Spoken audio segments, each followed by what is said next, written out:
already know who have been to Broad Circle events before, we are all about money and power for women.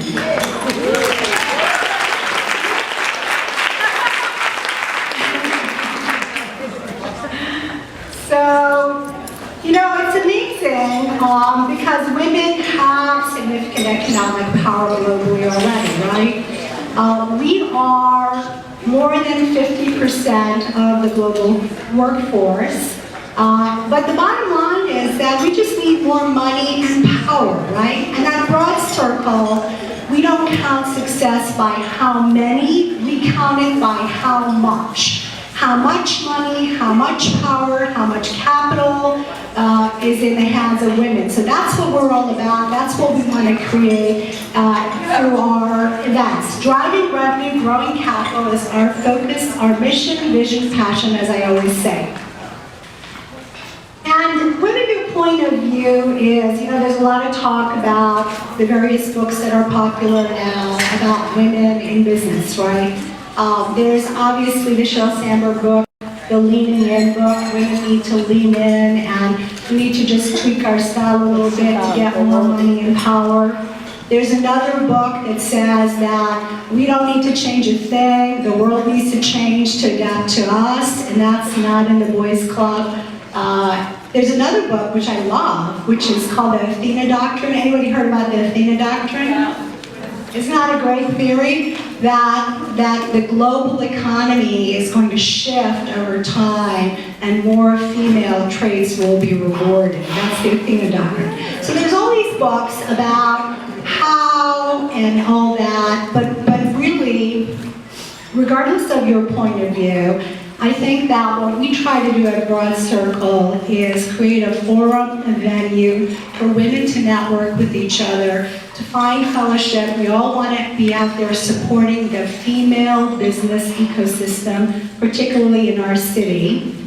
And we have a great technology boom environment going on in Los Angeles, which is why we decided to do this event, which is why you all signed up to come to it. So we've got great stuff going on with great women leaders, a great environment in LA, and a little bit of a tech boom going on. So it's all fantastic. But with that, you know, I have been thinking about 3 themes that I'd like to share with you. Many of you sent me emails the last week about how 85 Broads, another networking group for women, was acquired by Sally Krawcheck.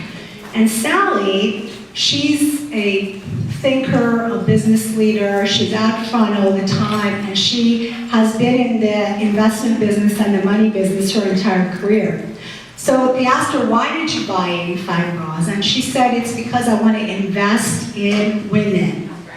And she said there's a compelling business case for the economic advancement of women, but women have kind of hit a plateau, and networking is a key to success in business. So it's all about relationships, whether it's, you know, at home, in your personal life, or in your business life. You're not going to be able to do it alone. You can't expect to win alone. It's a team effort, and that's why we come together. As women, a lot of times we want to work 100 hours a week. We want to put our nose to the grindstone, never leave our office. But it's really by leaving our office that we can kind of create that space to grow and advance. So that's my first theme. The second theme is that parity is good for business.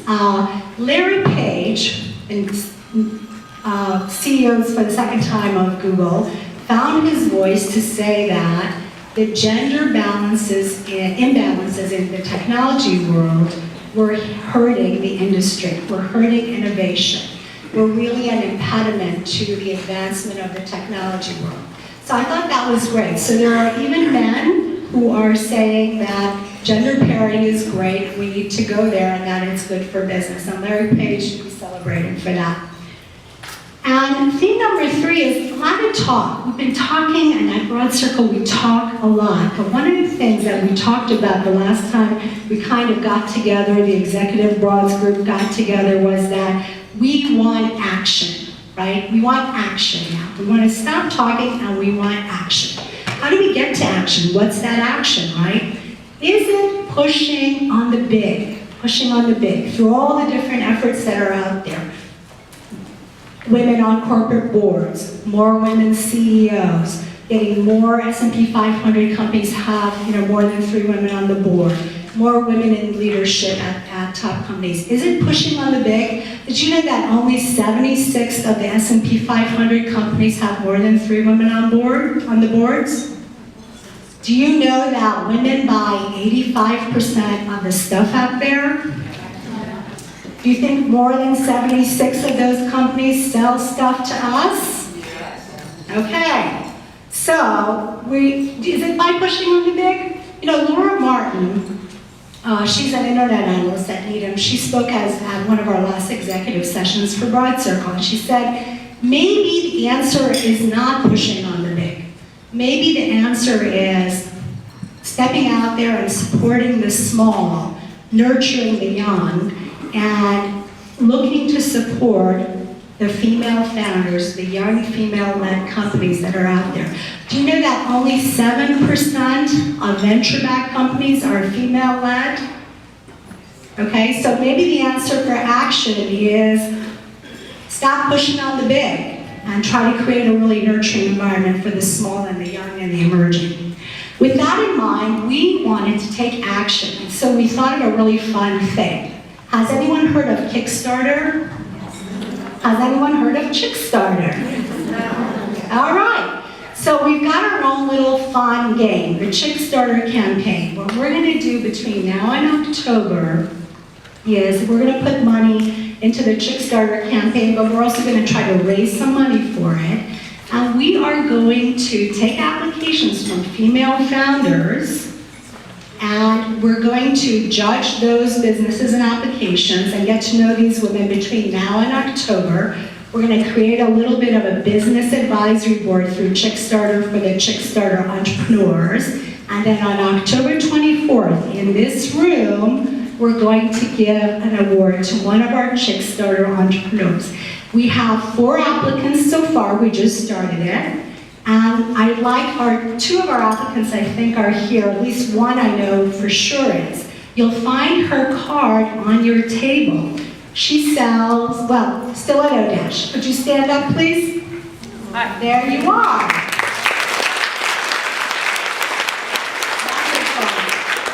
And is Julie here? Julie Thorne-Engels?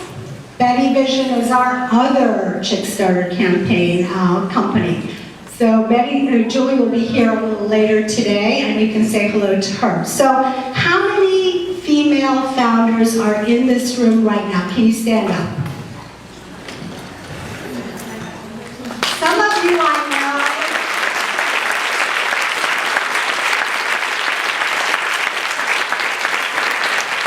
Some of you I know don't need the Chickstarter campaign money, but if any of you do, and how many of you fund female-led companies, like as in VC funding or angel funding?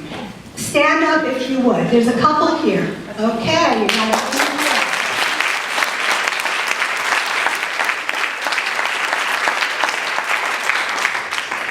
How many of you currently do advise or would like to advise female founder emerging companies? Would you stand up? That's advise as in law, accounting, whatever.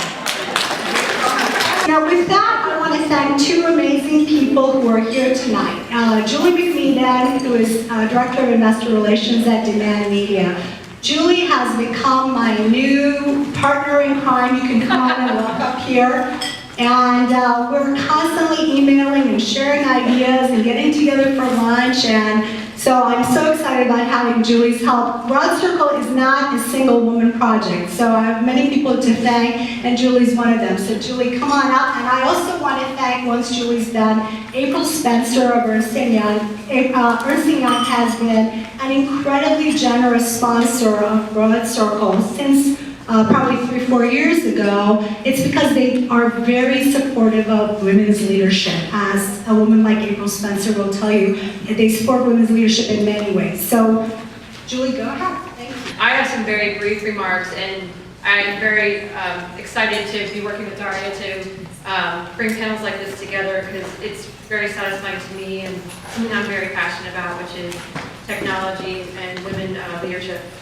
And so when Daria asked me, what do you want from Broad Circle? What are you interested in? I said, I'm really interested in this whole startup scene in LA, Silicon Beach. She says, great, you're going to put a panel together for me of women leaders. I said, okay. Where do I start? So I was really, at first I thought, okay, how do I find these women? Do I have to go on the Silicon Beach Facebook page and find? I found some really funky companies on that page, by the way. I said, no, that's not quite what I'm looking for. And so through networking, through contacts, through really helpful people, I was able to put this panel of excellent women together. And really, intuitively, it makes sense that LA would have this great pool of talented women. If you think about our roots in entertainment, fashion, and technology with some of the best, huge semiconductor and aerospace companies, look, we provide a unique competitive advantage for entrepreneurs. We offer a talent pool that's not just a technology-focused talent pool, they're also creative, and they know how to market and advertise. So it's pulled together a really unique combination that I think makes LA very competitive in the scene. I have some statistics there later. And recently, Andrea Chang from LA Times just did a story on some women. I think Susan actually was at that dinner. There's some women that got together recently, and Andrea Chang from LA Times wrote about it. And she's pointing out, look, with content and distribution, you can use tools such as search engine optimization, cloud-based storage, et cetera, to launch a company with not a lot of cost and resources. So if you've got a brilliant idea out there, there is something now called the lean startup. I think it's a lot easier than it was before to launch one. So our panel tonight highlights consumer packaged goods, fashion, home decor companies. They're using digital distribution to more effectively and efficiently reach their customers. And they're by using technology, this is leveling the playing field with much larger established competitors. And we also have a leader of more of a traditional technology company, a financial software company who's had some very impressive growth over the past several years, and she's been able to tap into the strong engineering programs here in Southern California, as well as offer her engineers the Southern California lifestyle, alternative to the north. So I think it's really important to emphasize, in today's highly competitive global marketplace, there's a lot of turnover and change, even in large companies. I think startups, such as those run by the women on our panel today, are very important in creating jobs and creating competitive advantages for Los Angeles and for the United States. So I'm really excited to have this panel here. And before I turn it over to April, I just kind of wanted to quote some statistics that were just recently published by the Silicon Beach group. And basically they said in November 2012, the Genome Project ranked LA the top 3rd startup ecosystem in the world, 2nd in the US after Silicon Valley. And as a result of this, there's an influx of venture capital flowing into the area. The latest Money Tree report from PricewaterhouseCoopers National Venture Capital Association says approximately $3.2 billion was invested in Southern California startups in 2012. Last year, 220 startups launched in LA, according to the Built in LA 2012 Digital Startup Report. And finally, the report also found that 100 companies secured funding of at least $1 million, with digital media and marketing being the fastest growing sectors, and that 43 companies were acquired, more than any previous year. So I wish all the women in this room much success, and let's all go out there and find our startup. With that, Good afternoon. So my day job at Ernst Young is I'm a tax partner. I focus primarily on media and entertainment and technology companies.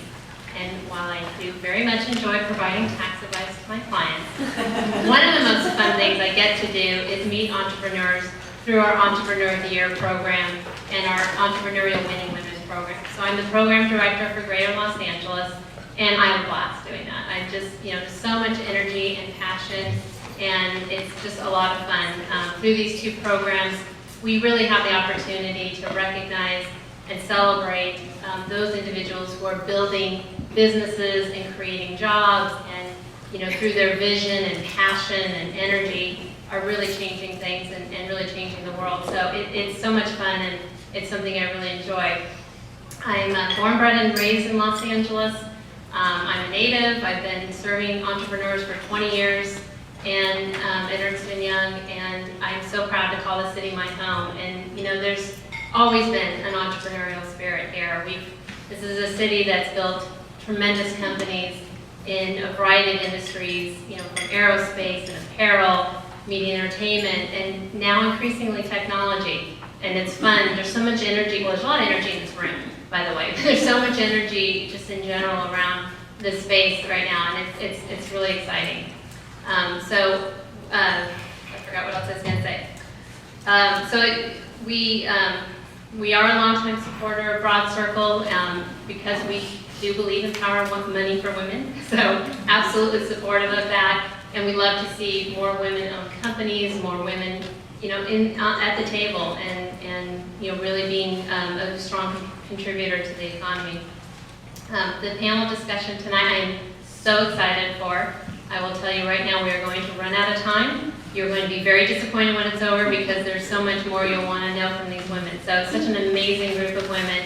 I'm really looking forward to it, and I know you will enjoy it as well. So thank you. Again to Ernst Young, and now it's time for you to sit at your round tables, have some discussion time. This is really a fun time. So the rules are, you go around, you kind of introduce yourself. Your table leader will start the discussion, and you get to talk about a specific topic. I'm going to go around and I'm relocating some people because we've had some no-shows at some people's tables, so I'm going to try to move them around. But now's the start time. You get to stop at 6 o'clock. I'll give you a warning on that. Great, enjoy. This was everyone's favorite part the last time that we did.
DEBORAH is COO and president of She has spoken at Broad Circle before. She was previously at Shoe Dazzle.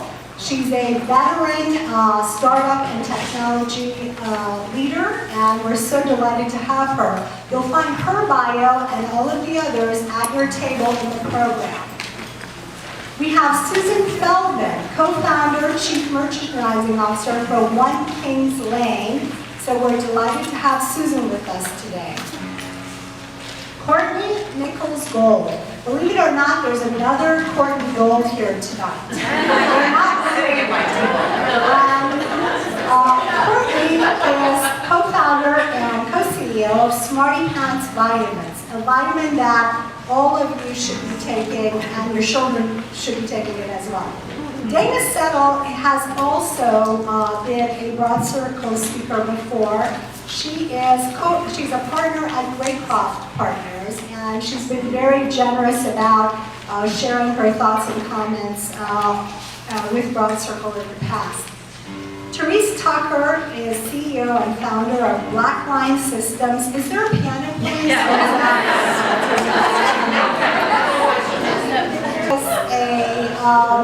seasoned entrepreneur, and you'll find her bio with us. And obviously, last but not least, we have the wonderful April Spencer. April's going to be moderating our panel tonight, and I'm going to try to see if I can figure out how to shut the piano. Thank you very much. Go ahead, April. Thank you. So we'll start off. I'd like to hear you guys just tell the audience a little bit about yourselves, your company, give a little bit of your experience to the company, or to the audience, so they know who you are. Yes, let's start with you. So I'm Dana Settle. I'm a partner and co-founder of Greycroft. We're an early stage venture capital firm, and we invest in companies in the digital media area. We are based in both Los Angeles and New York from the beginning, so my two partners are in New York. We started the firm in 2006. Prior to that, I had spent about 10 years working in the venture business and sort of in and out of startups in Silicon Valley. And I guess we're currently investing out of our third fund, so managing total about $400 million in capital. Our current fund's about $175 million, and we invest in companies that sort of Series A, Series B, post-product launch, sort of commercial adoption, and sort of post-seed round or angel round. About 7. I feel like there's a rocket. I was just going to say, somewhere there's a rocket taking out. What's going on? And we've invested in about 75 companies across the funds and have had 15 exits, including our early investors in the Huffington Post, which probably from a consumer perspective, many of you know. One that you may not know, but was actually the biggest exit in New York in recent history, is a company called Buddy Media that was sold to Salesforce, and a number of others. So very happy to be here and meeting with great women entrepreneurs.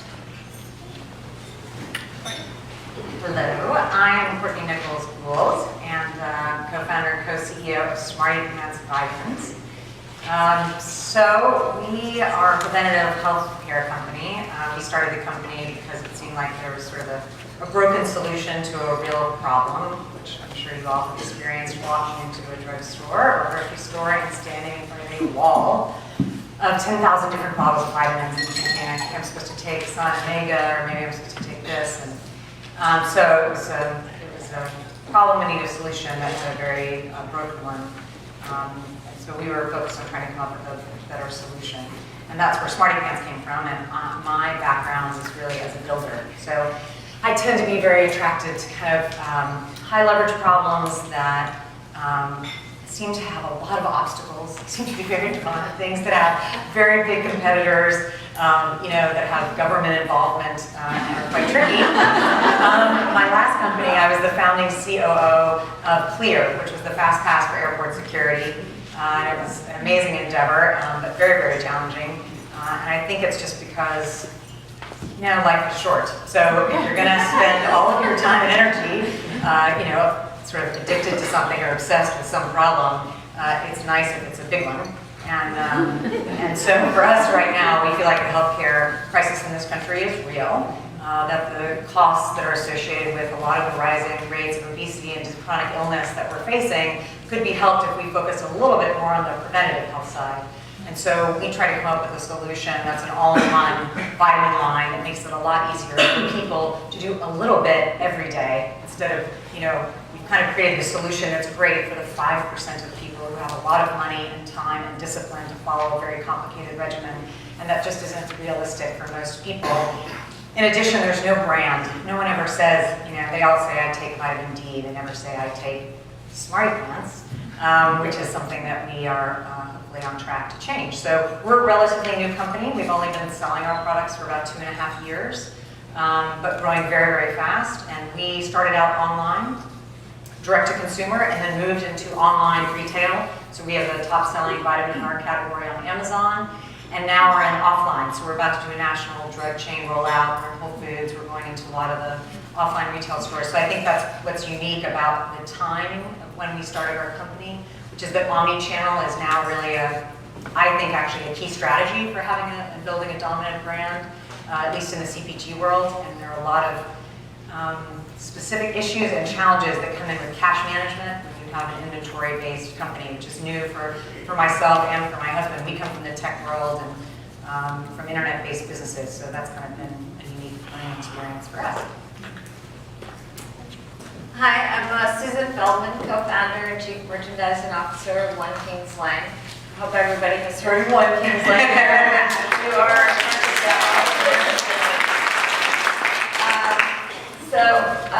My story of how One Kings Lane started is probably a little bit different. I had a career in the apparel industry for the majority of my life, running sales and marketing organizations for some of the big apparel companies. About 8 years ago, I moved from New York to Los Angeles, and my world changed because I had not lived in a house since I left my parents' home to go to college. I had only lived in apartments, and I had a nice apartment in Manhattan, but there's just something very different about living in a house, and became super obsessed with everything and anything about decorating at home. And I'd find myself going to the airport, and instead of buying L, I'd buy El Decor, things like that. And I was also very frustrated. I mean, there's fantastic stores here in Los Angeles to find unique things for your home, but this was about 5 years ago, not so great online. And being busy and working, did most of my shopping and trying to do decorating my home at night online. It was super, super frustrating. If I wanted to shop for clothes, I could have locked myself in a room for 24 hours, every day a week, and it wouldn't have been a problem. And it wouldn't have been a problem to find clothes at a discount. And about the same time, this flash sale model appeared kind of out of nowhere. It was October of 2007. And I was working for an apparel manufacturer out here and worked with a couple of these sites and was kind of blown away about how much product that they were selling. And I thought, well, they're only doing apparel, why not do this for, things for the home? And so I played around with the idea for a few months, and really, I guess it was almost a year later, I met my business partner, which is a whole other story, but I met my business partner in October of 2008, and we decided to start our business in November of the next month of 2008, which, in case anyone needs to be reminded, we're in the middle of a terrible recession and the world was imploding, so there were no capital markets, and I think we sort of had lost our mind. We thought this was the greatest idea ever. We went and took we each took some of our own savings.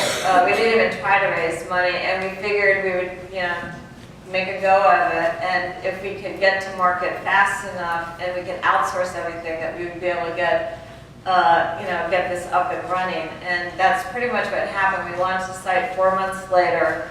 We had 5,000 members the day we launched. We went live, and I feel like we never looked back. It was like the gates open, and we've been running as fast as we can, for 4 years. Today we have almost 8 million members. We started out with, there's really four of us. We have over 400 employees. We have an office in LA, San Francisco, New York. We did $200 million in sales last year, and on target to do over $300 million this year. Hi, my name is Deborah Benton. I'm the president and chief operating officer of a company called Nasty Gal.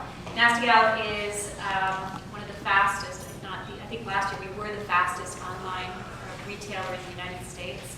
The company was founded by an amazing young woman called Sophia Amoruso. She is all of 29 years old. She started the company about 6 years ago on eBay, selling just vintage, and has evolved the company over a number of years to selling other brands, and now we are not only designing and developing quite a bit.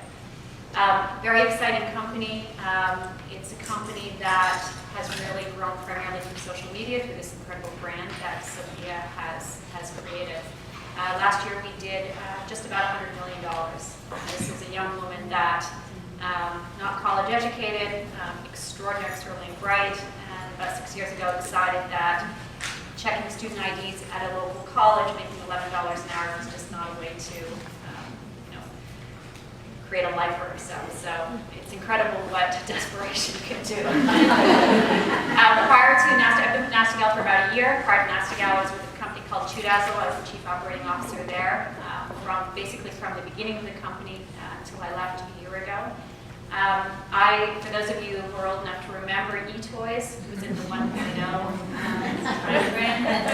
I was with eToys way back in the day. I was with the team before we went public, took the company public, and was there unfortunately to close the door as well. So I have seen a lot. I've enjoyed it. I obviously am very attracted to absolute chaos. I have no idea why else I'm doing what I'm doing. There was a little bit of a stint in between where I was on the executive team of a company called Teleflora, which does have some online presence, but really is quite a bit more of a traditional company that works with about 30,000 US and Canadian florists, brokering deals. So it's been an interesting foray. My career has kind of, if I noticed any sort of pattern, I seem to be very attracted to women-oriented businesses. That was not conscious or directive whatsoever. It just happened to be. For good or for bad, it seems to be the environments that I'm attracted to. I think somebody at our table said it's tough going last, right? It's like, oh my goodness. You know, my name's Therese Tucker. If you cannot tell, I don't normally sound like a frog, okay? You know, so I am sort of fighting a cold and some laryngitis. Too many plane trips, you know how the air is on those. I'm the founder of BlackLine Systems. We're a software company based out of Woodland Hills. We do software around the financial close process. I am a rarity in that I am a woman who has technological background. My degree is in computer science and math.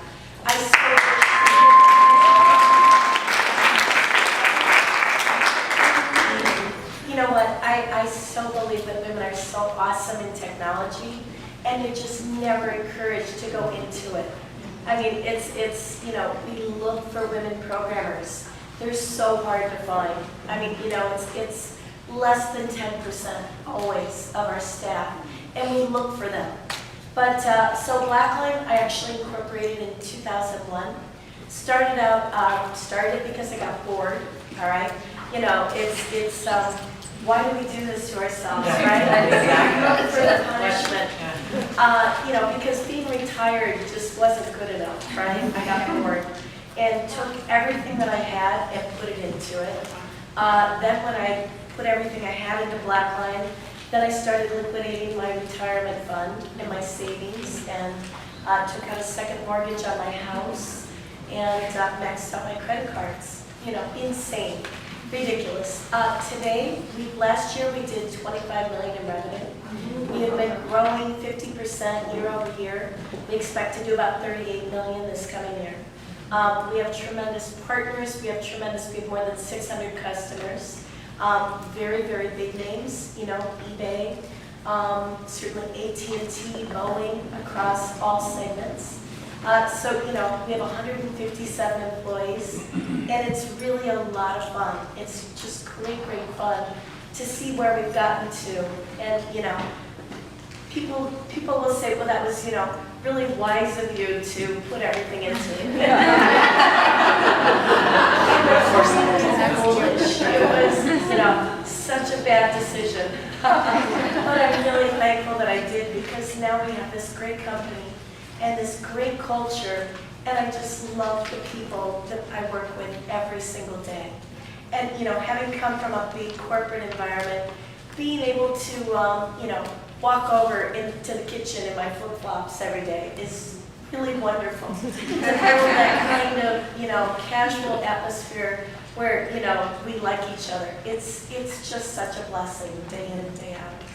Thank you. And I do apologize for my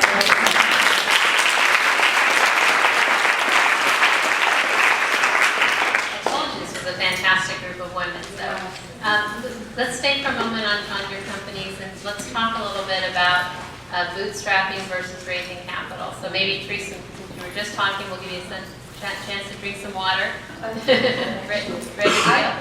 Yes, we were bootstrapped, all right? In the early days, nobody would have given us money. We were absolutely a bad bet. Nowadays, people would love to give us money, but we don't need it. The reason that when we could, that I didn't, is that I wanted to be able to make long-term decisions that were not driven by somebody outside of our business. I mean, that was really important to me. That being said, I mean, you know, there are also things that we sacrificed. Just at our table earlier, sitting next to Michelle, who does intellectual property law. I wish that we had had the money to protect our IP, okay?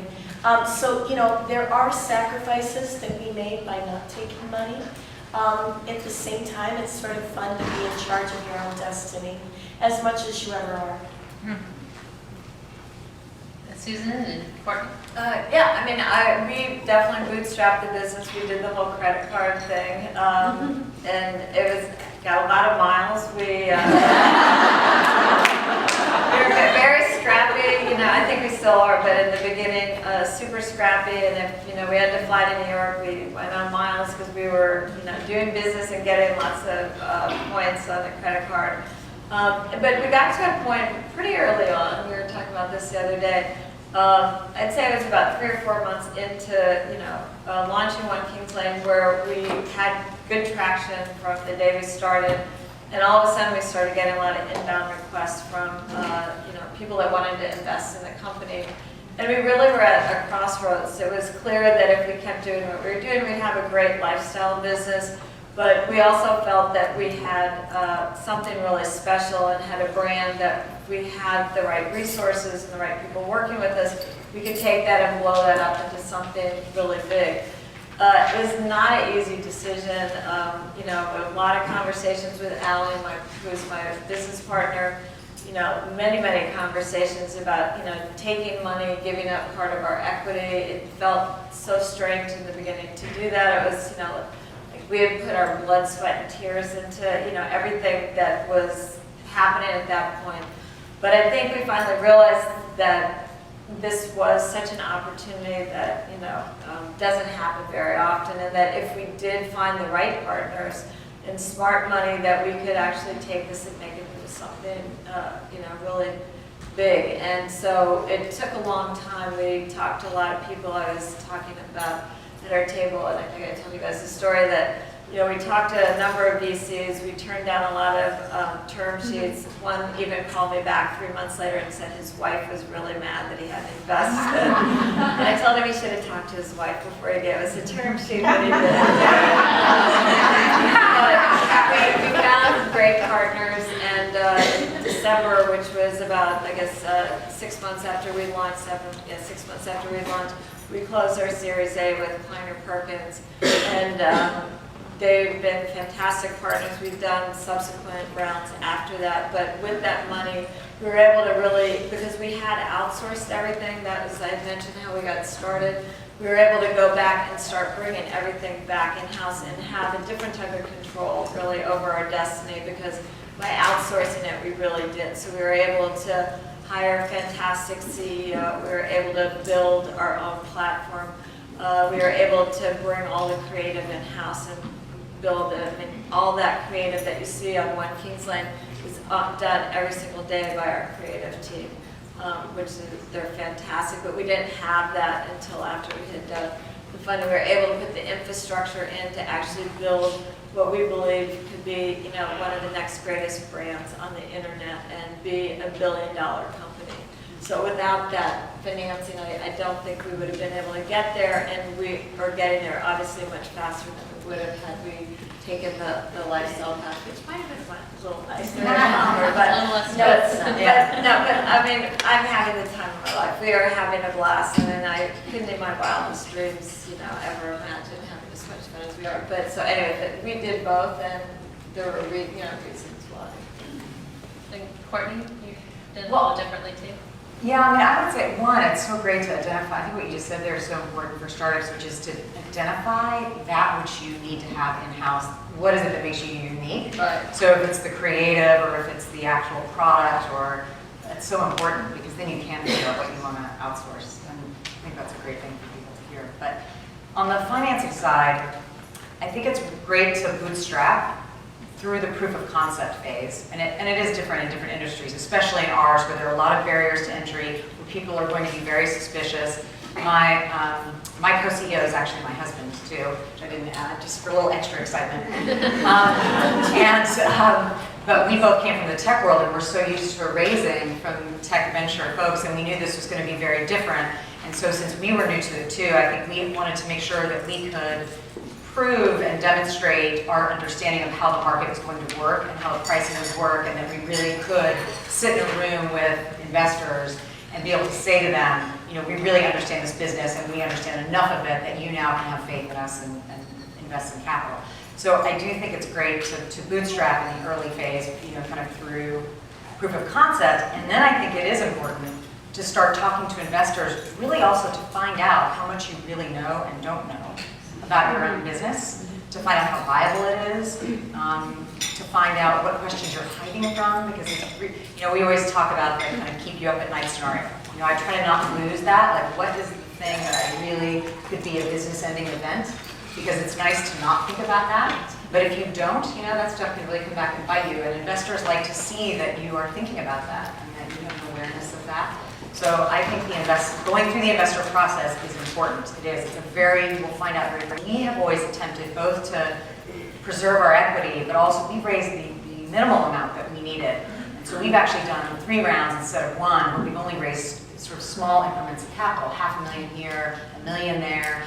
And the benefit is, 1, a great deal of credibility with our investor base. So when we need to go back and raise $500,000 in 2 weeks because something amazing has happened and we're now rolling out to this national drug chain, it's 2 phone calls, because they know how we use our capital. And also it just makes you so much more attentive to detail, and you have to be more efficient because you can't rely on capital. And I was around in Web 1.0 when everyone had pool tables and rooftop gardens and all the absurdity. And we were all really lazy. I mean, we just would throw money at problems, and that's where WebVan, you guys might not know WebVan, but that's where WebVan comes from, $800 billion or whatever it was, you know.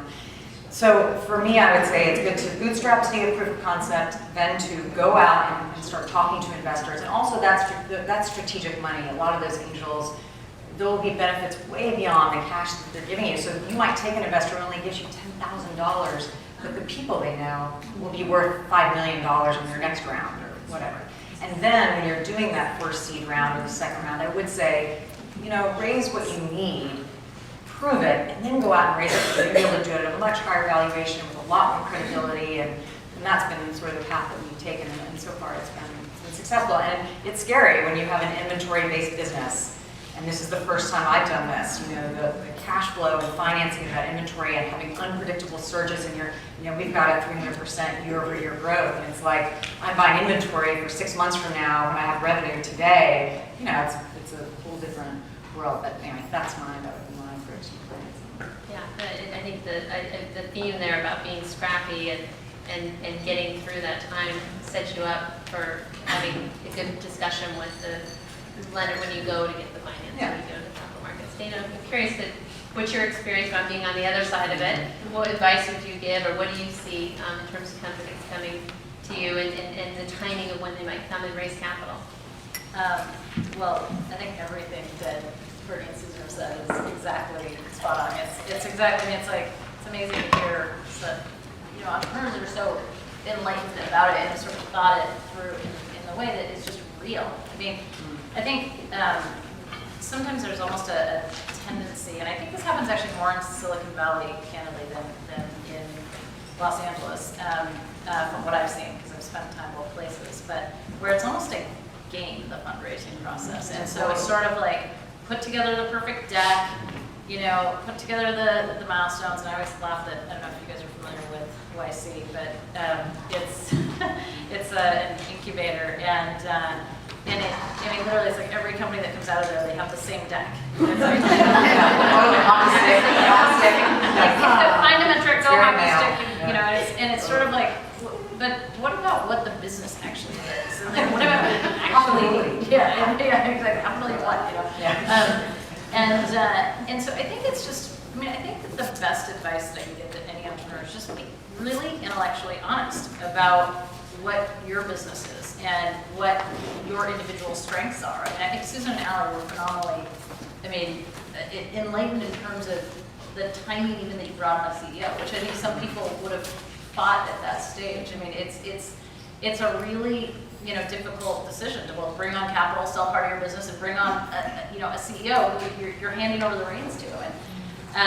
But I think, you know, being really intellectually honest with yourself and with your business partners about what you want to do, what the opportunity is, what your strengths and weaknesses are, and just trying to supplement yourself, you know, as best possible with the right capital partners, with the right business partners, et cetera. And so, you know, for every industry, it can be a little different in terms of the timing that you need to raise funding. You know, I think bootstrapping, if you can, and again, different people are in different financial situations, but bootstrapping, I think, is a phenomenal thing to do to a certain point, because it really does instill a culture that you can't fake. You know, and I think when it comes from the founders that you have flown on miles and stayed at friends' houses and done everything you can, it's like that lore is sort of captured in the essence and the culture of the company. And then when new people come on, you know, it's automatically ingrained. Like, nobody's flying first class here, you know. Like, and I mean, you know, if there's ever, That's a story. yeah, I mean, that's a big red flag. But you know, I mean, we're the same way when we started the fund, and so I really identify with it, and I actually love the fact that we started the fund where we, you know, had a very small fund. We were kind of going up against all the big guys, and to us, it was so obvious that it was needed. I couldn't believe that it didn't exist. And I think if, you know, the rest of the world looking at it was probably like, why in the hell are you starting a new venture fund? You know? But it just seemed incredibly obvious for us, and we did, you know, do the same thing. We bootstrapped, we got office space for free, and really identified a lot with our companies, and so try to sort of maintain that culture. One thing I was surprised about in talking with you is how many of you are from New York, or at least had, you know, been doing business in New York and then chose to start businesses in LA. So since our topic is the women of Silicon Beach, let's talk a little bit about that. So, you know, is Silicon Beach hype or is that real? And what do you think? Why is LA a good place to, or do you think LA is a good place to start? Because I would assume you do since you did. But talk a little bit about what you're seeing in the LA market, and, you know, is Silicon Beach real? Deb should start. Deb, you start. What a terrible name, by the way. Yeah, I know. I totally. Baiting student. You can see it coming a mile away. It's so LA. Beach parks. Yeah, terrible name. First of all, Nasty Gal's downtown, so I don't even think we're part of Silicon Beach, to be perfectly honest. No, I think LA is a really interesting area. You look at what's unique to Los Angeles. Clearly, you've got incredible creative talent. You have incredible fashion, which I think is just starting to come into its own, and I think we're going to see a lot more happening in the fashion world in Los Angeles. You've got increasingly strong technology talent. You've got a great cohort of amazing schools that are putting out super smart people. So I think it has all of the elements. You've got amazing weather that people actually want to live here. So I think you have a lot of really important elements to create some incredible companies. I mean, you know, one of the things that we compete with mostly with Silicon Valley is talent, is really trying to get talent to come to Los Angeles. And you know, you ask yourself, well, what's so great about that area? Well, they created this self-sustaining environment where really smart, talented people want to work for these fantastic, intellectually challenging companies. And so it perpetuates itself, and it's been going on for many years. I think that we are starting to draw a lot of talent here. I think we're starting to grow a lot of talent here. But if you see the areas in the startup world where we're seeing a lot of success, it is capitalizing on those areas that LA has a competitive advantage in, for sure. Yeah, I'd say it's a place where you know, I think the reason a lot of people come from New York and end up in LA is when you're in your 20s and 30s, you just don't get tired. So you can be in New York City, and it doesn't matter that it's sort of, it's ridiculous, yeah. And then you come to LA, it's funny, I remember coming here years ago, thinking, I don't think I would live here, and then coming back to Venice Beach 4 years or 5 years ago, thinking, I can't believe I don't live here right now. Like, why am I not? But and I think, especially in CPG, it's interesting, there's a whole move, there's so many people starting natural food companies and product companies, and I think for that, LA is a very natural home. And for us, health is really part of our company culture, so we put all of our employees through meditation training, we put all of our employees, we all have up bands, and we try to do those kind of things. And people who are drawn to living here sort of have an interest in that already, so I think that's part of it. And the other thing is, I think it's a great place to find employees, and the tech is, engineering is harder, but I think the other thing for us is the entertainment business is brutal. And so what happens is you end up with all these super bright young people who are drawn to the entertainment business. They work in it for 3 years, and they think, what am I doing? And I now consider ICM is my feeder function. I'm not even kidding. I hired one woman there, and she's 25. She is a rock star. I now have 4 of them. They all knew each other. 2 of them were the youngest agents at ICM. And it's okay that they didn't know anything about gummy vitamins. They're brilliant, they're driven, and compared to their lifestyle there, we are like, they can't believe their luck, and I'm paying them what I can afford to pay them, which is not what we couldn't afford to do what we're doing in New York. So that's, I think LA is a genius place to do it, and you're just happier too.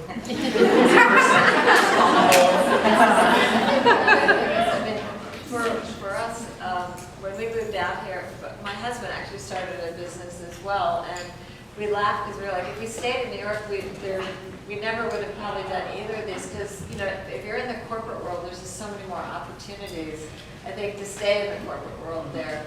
And LA is just in the DNA. That's just kind of, it sort of encourages people to be, I think, creative, and to be entrepreneurial, and to take meetings, it was hilarious the first year we were in business, because I was working out of my house, and even Dana and I had a meeting. I'm like, can I meet at that coffee bar down the street? But it's fun. It's fun. In New York, I think people, I think now it's better, but I think 4 years ago it's like, what? Like, you don't have a big office or a big conference room to meet in.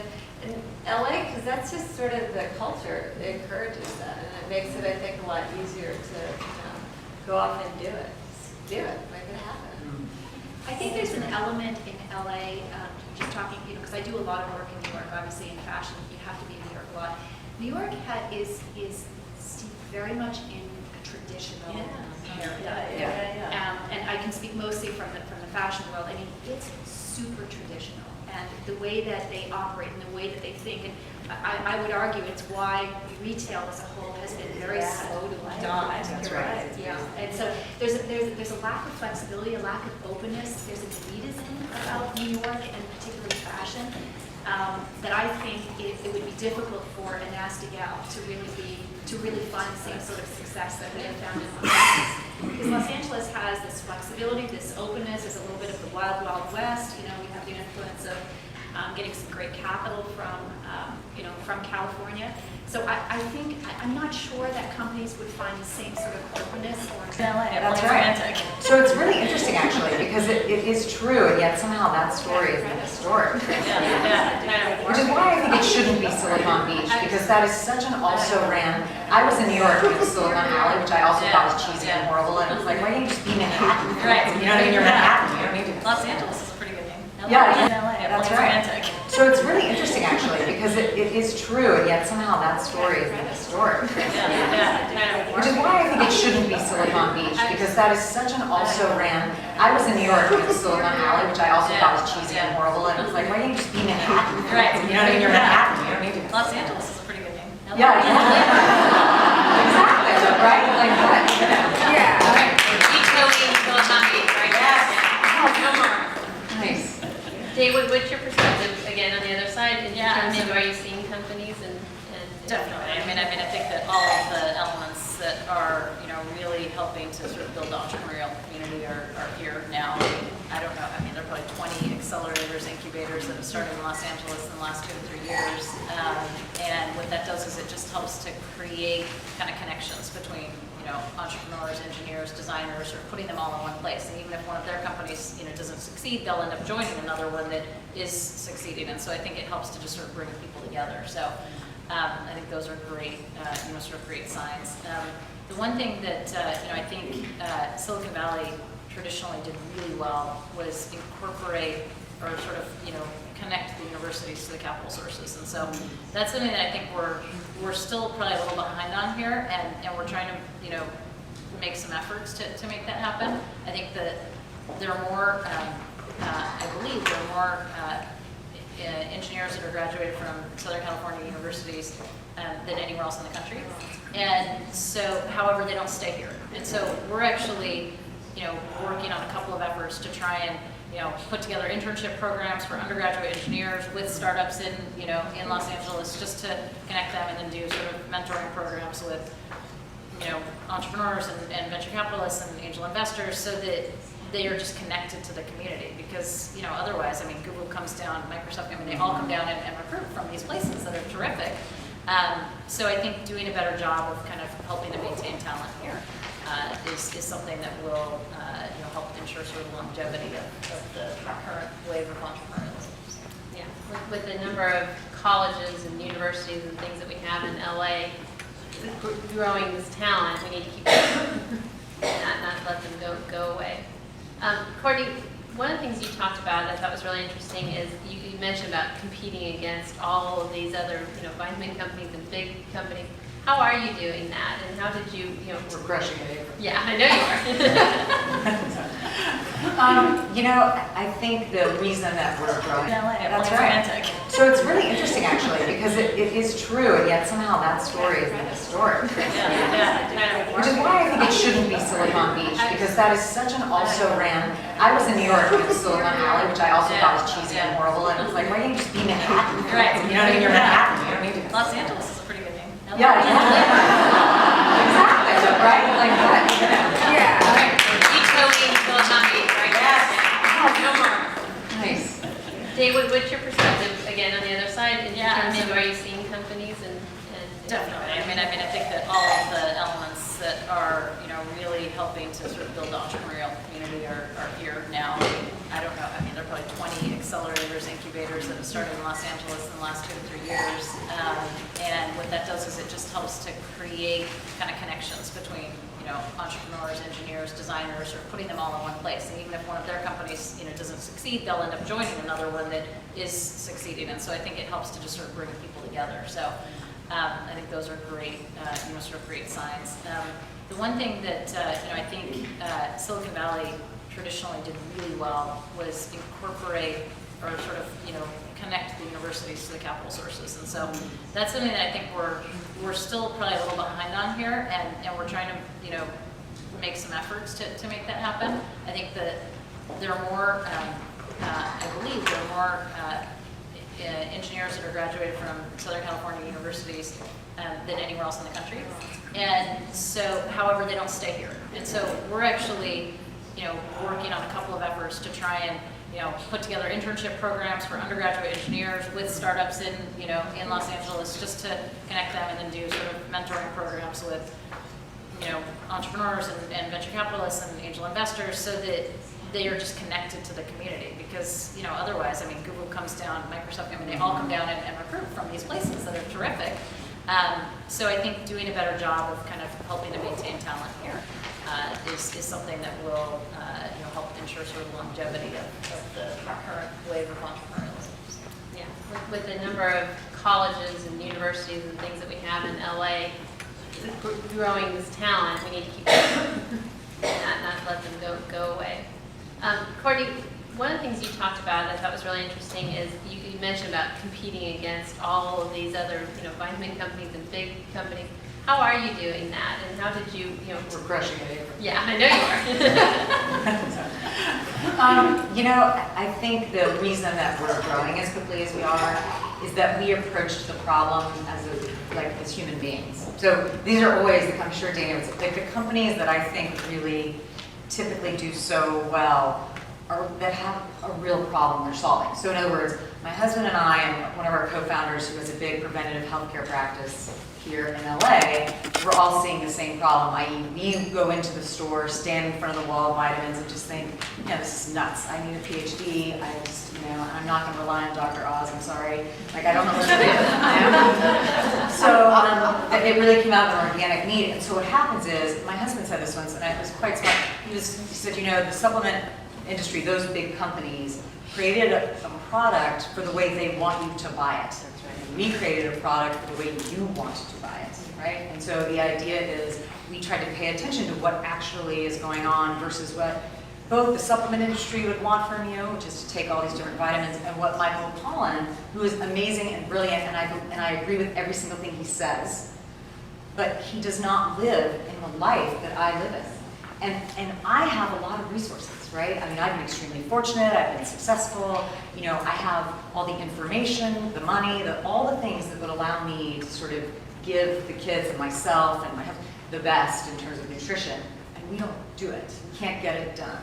And so if that's happening, that means for the vast majority of people, there's probably a broken solution in place. And so it came from just an organic conversation, and we really did. We spent 9 months just talking to people, to parents, because we started out with just a kids product, to parents, and then to a lot of physicians who said, yes, we know it's great, you should eat 5 fruits and vegetables a day, but guess what? Spinach today has 10% of the nutrients because of the soil that it did 50 years ago.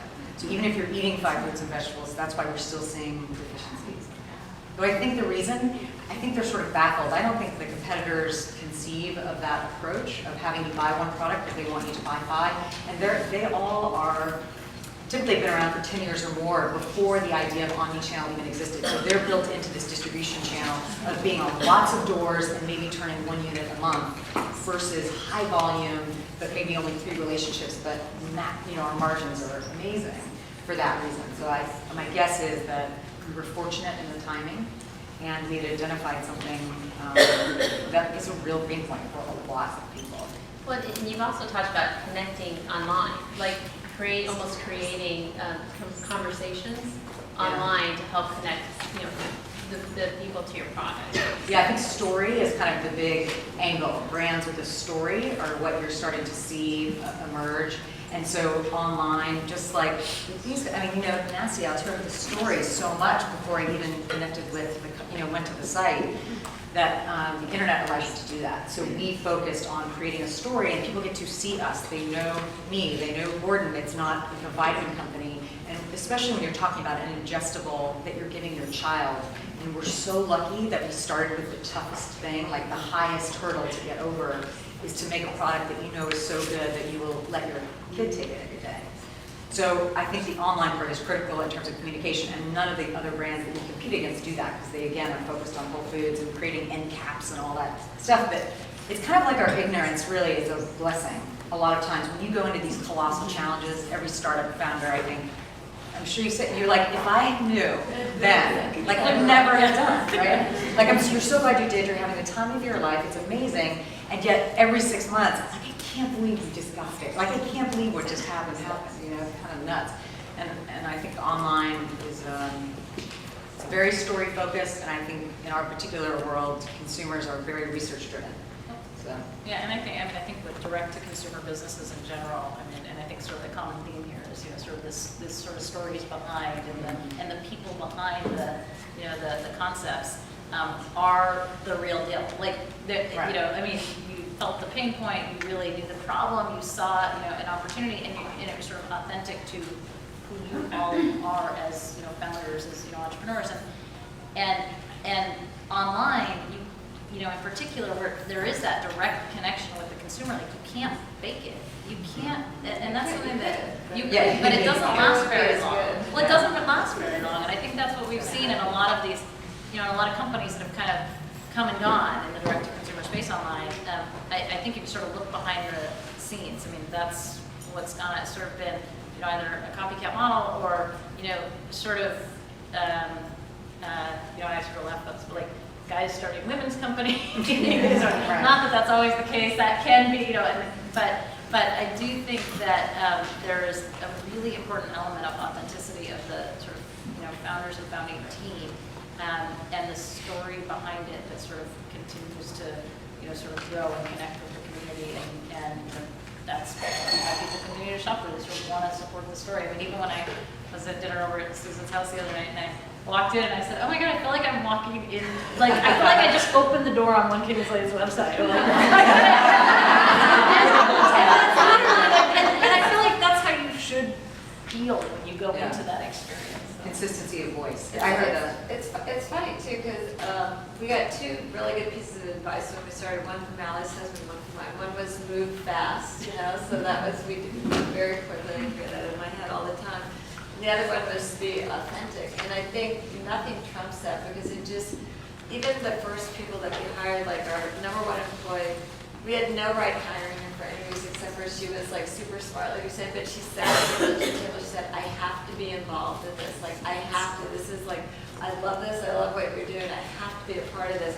And I'm like, Advice you get actually is better early on too, because there's this sort of starlet thing where your company starts to be successful and people get so excited about you being successful and wanting to be a part of it that the advice becomes less authentic. When you're just starting out, people are like, these guys are never going to make it. I'm just going to tell them, like, that's great, that's stupid, that's a dumb idea. But you start to get, it's so true.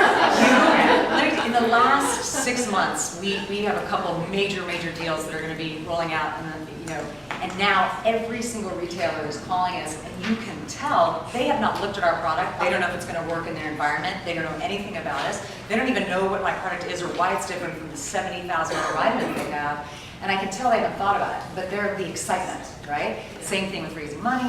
So I think the farther along you get, especially here at Susan's stage, like, you have to be super vigilant about the advice and remember that it starts to get a little bit more about wanting to be a part of it as opposed to wanting to help you. They've got their own agenda, and that's sort of what you're remembering. Well, that's a great point. So how do you build your advisors and make sure that you're getting good advice? And what tips have you guys, or things that you've learned in terms of trying to get advice?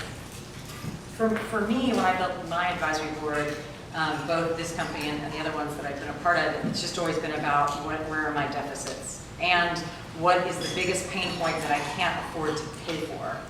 So if it's press, to get credibility, who's got media contacts, if it's, I don't know. So I think it's just, or what is my weakness? I don't have a problem talking, but, or I'm very strong in numbers. Like, I know the model inside out, but maybe I haven't thought about SEO enough or what. So I think that for me, that would be my advice, is just be honest with it's kind of what you're saying, the honest conversation, take inventory of what do you not have, one, and what is extremely expensive to pay for, but you could get someone to maybe give you, and Therese and I talked about this too, if they're on your advisory board. I would also just say that, I always counsel my companies to have sort of 2-year terms with advisors, because I think you want to be constantly refreshing. And, frankly, companies getting big and lazy are, sort of what create opportunities for startups. So you don't want to be That's right. And so I think that's something that, advisors, even once they're too close to the company, tend to kind of be drinking the Kool-Aid too much. And so I think constantly changing that out, and you have to change it at a more rapid rate than a big company does, right? Because they're not going to be able to turn as fast, but you have to when you're sort of in these early stages. And so I think just again, and so therefore when you're bringing advisors on, making it clear, like, this is like 2 years, and so don't take it personally if you're not renewed in 2 years. I mean, it's not like this is a lifetime thing, That's awesome. So, Therese, you've had kind of an interesting story about, your advisor. You want to tell us? I have an advisor, Tom Unterman, and he's the founding partner of Rustic Canyon, and he wanted to invest in BlackLine, but we decided that we didn't want to take money. And I asked Tom, I called Tom up and asked him if he'd go to lunch, and he said yes. And took him to lunch and asked him if he'd be on my board of directors. And he said, absolutely not. Absolutely not. He was busy with 50 other things, how could I ask that? And so about a month later, I called him up again and asked him to lunch, and asked him again. will you be on my board of directors? And no. He said, are you going to take money? And I said, no. And he said, okay. And, you know, did that again. And was very persistent. Yes. And I took a different tactic. I started treating him like he was an advisor. I brought my pipelines, I brought my numbers, I brought everything to lunch. Does not take no for an answer. And he has been just and he did finally say yes. It took a few more months. But he has been a fabulous advisor. And, you know, one of the things that the VCs can bring is a perspective of the overall market that we would not have had if I didn't have Tom.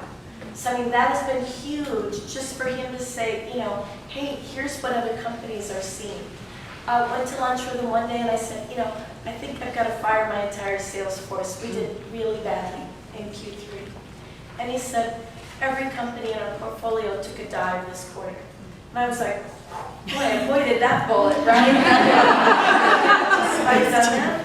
But that's, you know, without that perspective, without that advice, there's many times that we would have been sunk. So yeah, find your good advisors and then hound them. I think there's a lot to be said. I mean, what Courtney said about identifying your deficits, whether it's from on the team or just the company, I think that's absolutely imperative. But I wouldn't underestimate just personal chemistry as well, because you can have truly, objectively, the most incredible people that are kind of masters in their domain and really understand things.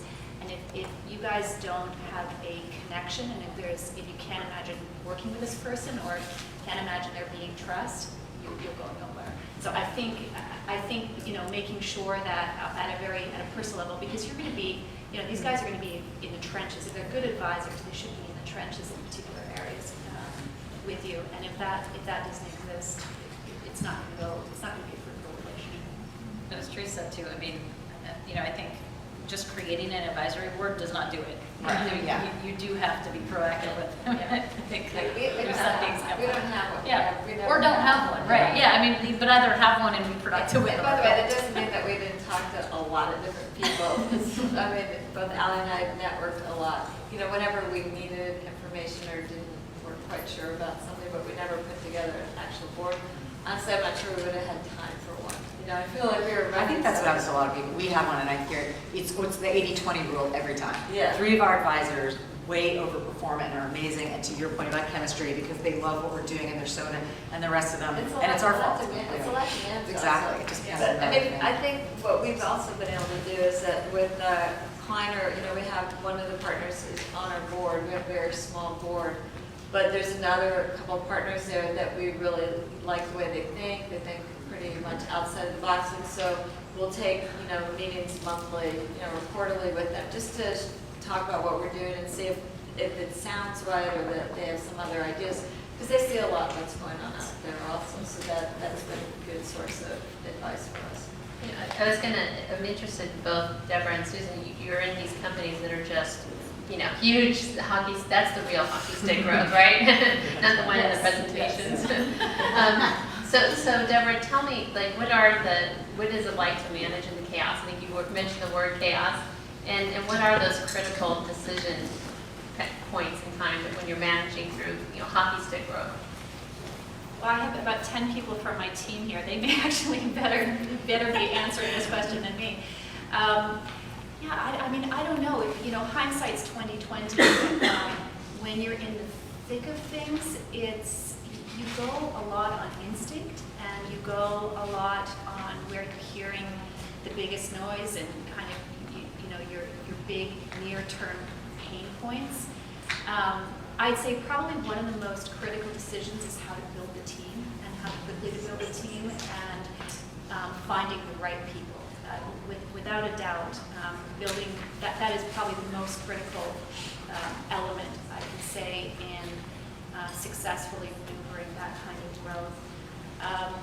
identifying the key challenges that you're facing in that growth. So, when I joined a year ago, I think we had about 70, maybe 80 people. Today we have over 300 in 12 months. It's just inherent in that kind of growth of people. There are so many issues, and it's you want to protect the great things of the culture, and yet you can't be the same company that you were at that stage. So I don't know. I mean, I think the key is to identify kind of the 3 to 5 things that you know are absolute roadblocks or obstacles to achieving the growth that you want, and really focus on those. I mean, I think focus for sure. It's very easy to get distracted. It's very easy to be all over the place. There's a billion things that you could do that are great ideas, but you have limited capital, you have limited resources, you have limited time. Figuring out what those kind of critical 3 to 5 things are that you think you can successfully achieve and build a team. In other words. That's because we've been through the same nightmare. The challenges are similar. I mean, no, very much so. I mean, I think, especially as you're having success, it is I think it's even easier to get distracted, because I think if things are going well, I think, wow, if that's going well, then I can do this, this, and that.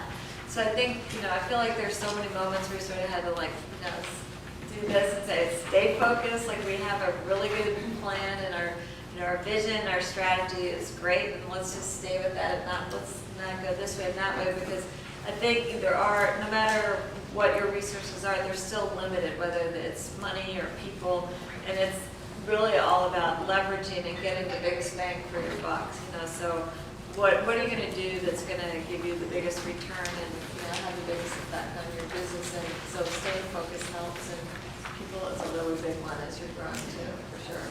Although it's an interesting balance between staying focused and still being nimble and opportunistic. Yeah, exactly. That's a good It's point. a very That's interesting true. dance. Because you still have to react and, as I say, iterate. Iterate. Yeah, iterate. We were constantly iterating. So that's true. Thank you, guys. I think it's probably time to open it up. I know I have 100 more questions.